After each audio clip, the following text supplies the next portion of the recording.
என்னையும் கற்றுக்கொண்டேன். ஒரு பெண்ணின் சுயமரியாதை. கதையின் ஆரம்பம். சிந்தியா என்ற இளம்பெண் ஒரு சிறிய கிராமத்தில் வளர்ந்தவள்.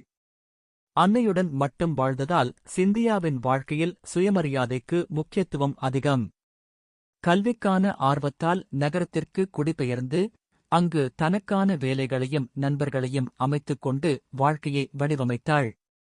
சவால்கள் நிறைந்த பயணம்.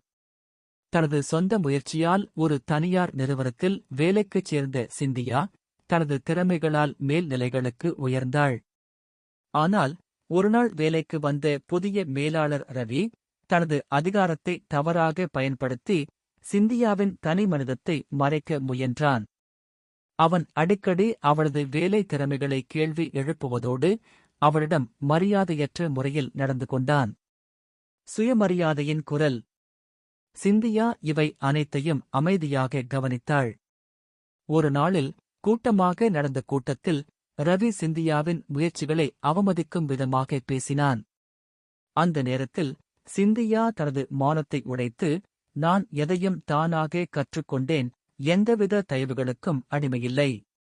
எனது முயற்சியும் திறமையும் என் அடையாளம். நீங்கள் என்னை சிறுமைப்படுத்த மாட்டீர்கள் என்று உறுதியாகக் கூறினாள். அவளின் வார்த்தைகள் மட்டுமல்ல, அவளின் தைரியம் அங்கு உள்ள அனைவரையும் ஆச்சரியத்தில் ஆழ்த்தியது. அந்த நாளிலிருந்து ரவியின் போக்கு மாறியது. ஒரு புதிய அத்தியாயம். சிந்தியாவின் தைரியமான நடவடிக்கைகள் தொழில்நுட்ப உலகில் அவளை முன்னோடியாக மாற்றின. அவள் நிறுவனம் விட்டுப் போய் தனது சொந்த நிறுவனத்தை தொடங்கினாள். அந்த நிறுவனம் பெண்களின் திறமைகளையும் சுயமரியாதையையும் மதிக்கும் ஒரு இடமாக அமைந்தது. கதையின் அறிவுரை.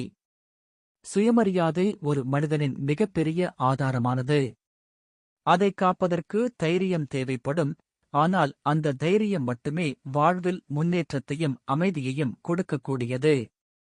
கதையின் பொருள். சுயமரியாதை மனிதனை உயர்ந்த வாழ்விற்கு இட்டுச் செல்லும் வழிகாட்டி.